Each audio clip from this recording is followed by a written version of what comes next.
The interior of the first-generation Chevrolet Volt is one of the most unique you'll see. The center pillar, which comes in both white and gray, is nearly entirely touch-activated, a feature that some owners have found frustrating due to the lack of tactile feedback. Although this concern is not common in recent years, and is not limited to the Volt alone.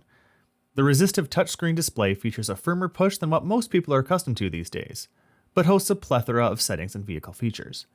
Though the leather seats are a nice upgrade, everything else in the passenger cabin is trimmed with plastic, and it shows.